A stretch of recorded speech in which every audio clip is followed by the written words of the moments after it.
What's going on, YouTube? Bringing you guys a video. I don't know if many people are talking about Zendikar Rising at the moment. It is 2023. The set came out in 2020, but there's a reason why I'm bringing it up.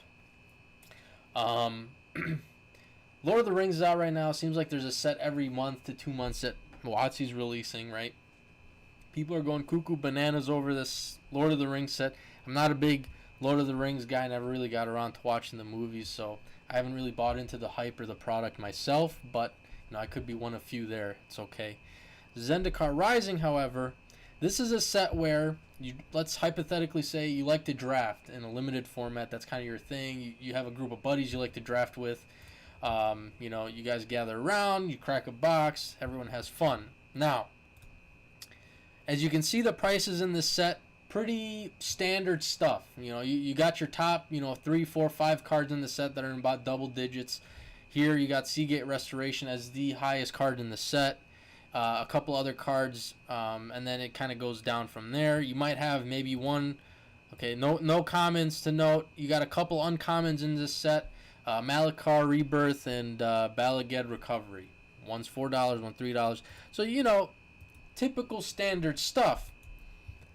Booster box on TCG players probably like $85, $90. You might be able to find that on eBay as well.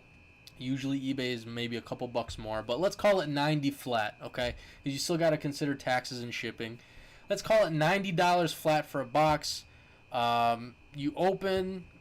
I think I might have a link. What the hell is it called? Alright, so I found it. It was Dawn Glare is what I was looking for. Zendikar Rising. For some reason, in the last month, literally the last month, the set EV has dropped by about $6 to $7, which is kind of interesting.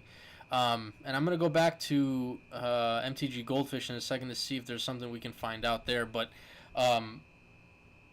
let's call, like a month ago it was $76. If you buy a booster box for $90, you get about $70-$80 back. You get the cards you need. That's not too bad, especially in a draft environment. You can sit around, split the box with some friends. That's okay. Right now it's about $70. I want to take a look at Zendikar Rising. Like, there's this little tail off here in the last month. Like $270 was I think if you were to price every single card in the set. And for some reason, it goes from $270 down to $245. So there's a little, I don't know if there's anything we can observe from this. Forsaken Monument in the last week is down 80 cents. Omnith is down 33. So I don't know. There's maybe some cards for some reason that have dipped in price. But the point is this. This is why I'm bringing Zendikar Rising up. I've kind of deviated here. It's the Zendikar Rising Expeditions, okay? People forget one of these booster boxes right here, right? This is a draft box. Has an expedition in it, okay? And what you need to do is do the math on this, right? So let's take a look. First of all, how many expeditions are there? There's 30 that you can pull, okay? Secondly, what is the range on the cards within the set that you can pull in these expeditions?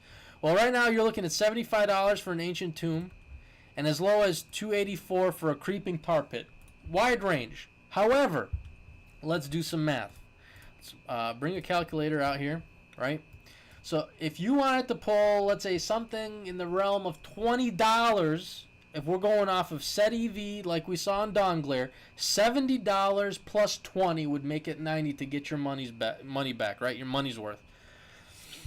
Let's count. 1, 2, 3, 4, 5, 6, 7, 8, 9, 10, 11, 12, 13, 14, 15, 16 out of, that is over half already. Okay? 16 out of the 30, what is the percentage on that? 53.3%. You have over 50% chance to get a card in that box topper that's at least $20. Okay? Let's go to $30. 1, 2, 3, 4, 5, 6, 7, 8, 9, 10, 11. 11, almost 12. Let's call it 11, right? 36.6% chance to get a box topper that is $30 or more. And these are fetch lands, okay? These are cards like Cavern of Souls, Ancient Tomb. Look, you got Polluted Delta, Wooded Foothills. I mean, these are cards that are sought after. Let's go $40. 1, 2, 3, 4, 5, 6, 7, 8. Almost 9, but let's do 8, right? That's over 1/4 of your chance. Over 1/4 to get a box topper that is $40 or more. You almost have one, right? A 1 in 30 shot at basically paying for the box with one box topper. Every 30 boxes, statistically speaking, you are going to get a box topper that pays for the box.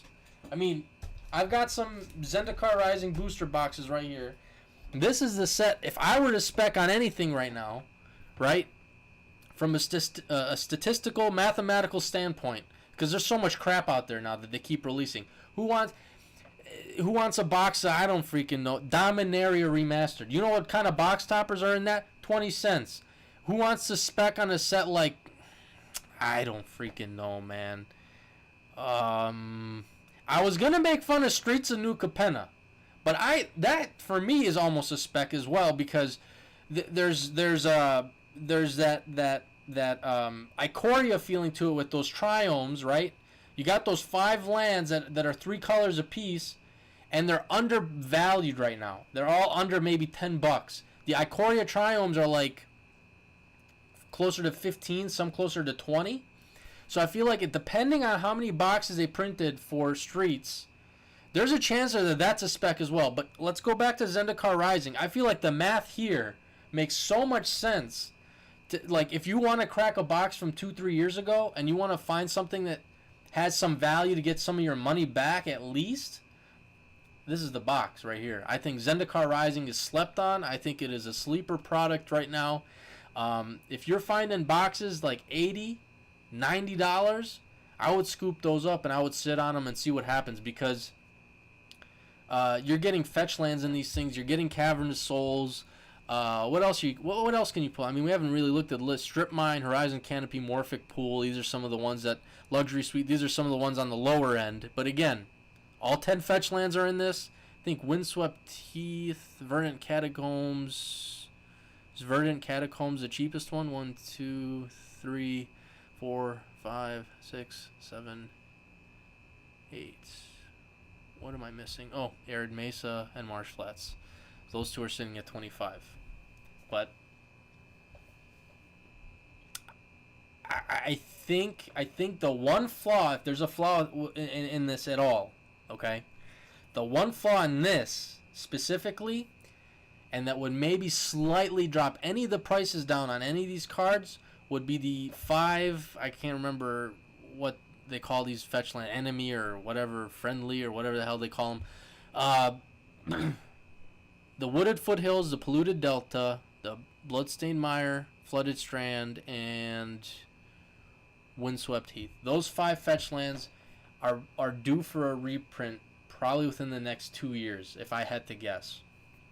Those prices on those 5 might slightly tick down. However, the reason why these are sought after is because of the alternative art on these cards. They look cool, and keep in mind, these are not the foil prices. Okay, these are just the expeditions. If we go to foil, now the prices go up even more, right? Ancient Tomb is over 100, Polluted Delta is at 100. So we're looking at just the vanilla non-foil prices. I think this is something to look into, man. I really do. I'm specking on this a little bit. I think I'm gonna, I've got a couple boxes behind me. I'm happy that I do. But let me know what you guys think, if this is something that pops out for you as well. But that's all I got for you guys. I'm out.